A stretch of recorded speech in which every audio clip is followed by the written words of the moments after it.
The impact of inflation on your retirement account. Hey everyone, Adam Bergman here, tax attorney and founder of IRA Financial. And on today's video, I'm joined by Isaac Rodriguez, who's a client of IRA Financial and a self-directed IRA investor as well, 8 years plus. And we're going to chat about inflation. But before we get started, because obviously I want to get your views on how you think about inflation when making specifically real estate investments.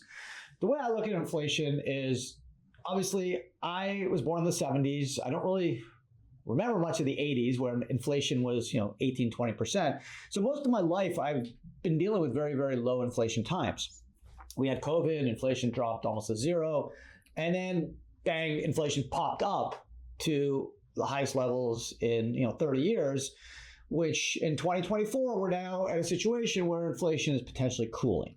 I'm not sure about that. I've done a bunch of podcasts that I believe inflation is still there. It's roaring its ugly head. And obviously what inflation does is it reduces the value of your dollar, right? If you are growing your money at 5%, but inflation's at 7%, you're actually losing 2% of your value. So inflation matters.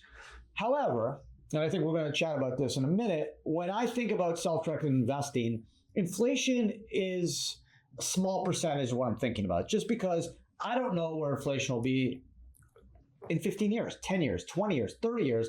When I make self-directed investments, I'm not worried about 2024, 2025. I'm worried about what's going to be in 15 years, in 20 years, 30 years. So my goal is you buy good assets, you know what you're doing, you do your research, you do your diligence, you trust what you buy, and you have patience, and you make sure you're buying an asset that's fairly valued and has upside. So, Isaac, you've bought three real estate properties in your IRA and solo 401k.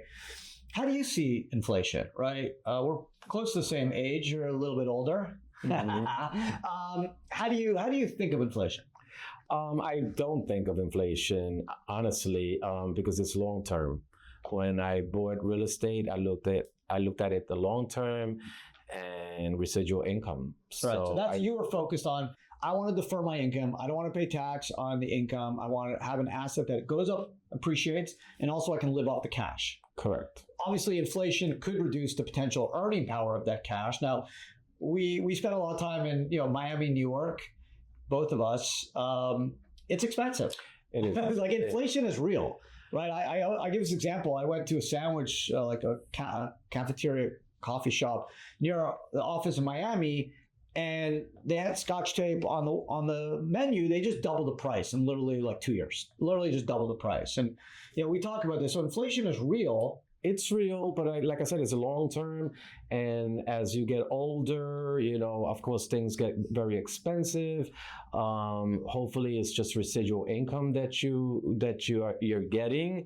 And even if the prices go up, worse comes to worse, the assets are going up. Once the assets go up, you can turn around and sell it and convert that into residual income. Yeah, that's the nice thing about real estate. I mean, I do think it's a strong hedge against inflation. It's a hard asset. It's a hard asset, yes. It's not intangible. You can actually touch it. That's why I feel very comfortable when I buy real estate, especially in inflationary times.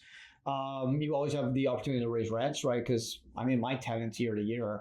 So if things go haywire in the economy, you can always go up or go down, which gives flexibility.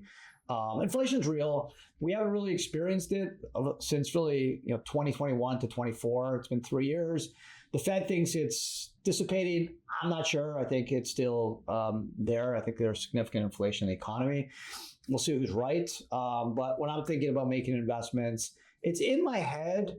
But I do think using a self-directed IRA is a great way to combat inflation because you can buy alternative assets, right? You can diversify and you don't pay tax on the income, as you mentioned, Isaac. So your dollars have more value, right? Because it's not subject to income tax. So if you made $100 in a taxable account and you pay 20%, you're left with $80.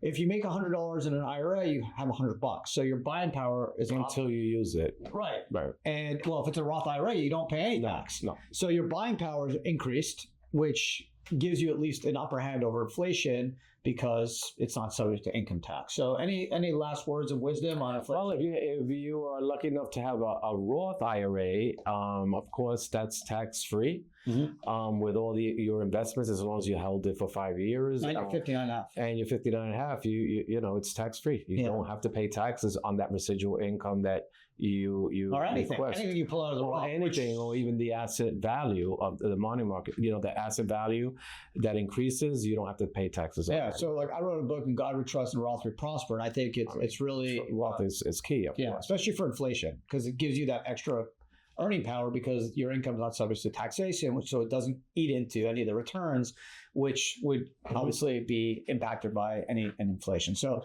that's it for today's video. Hope you guys enjoyed it. Thank you, Isaac. Don't forget to leave a comment or question, and definitely subscribe to this amazing YouTube channel. There's so much information here. It's free. So what are you doing? Just subscribe. Otherwise, if you have more questions on self-directed IRAs or alternative assets, diversification, IRA Financial Group.com, where you can give us a call, chat us, email us, and we would love to talk to you and educate you. So that's it. Have a great day, and see everyone again next time.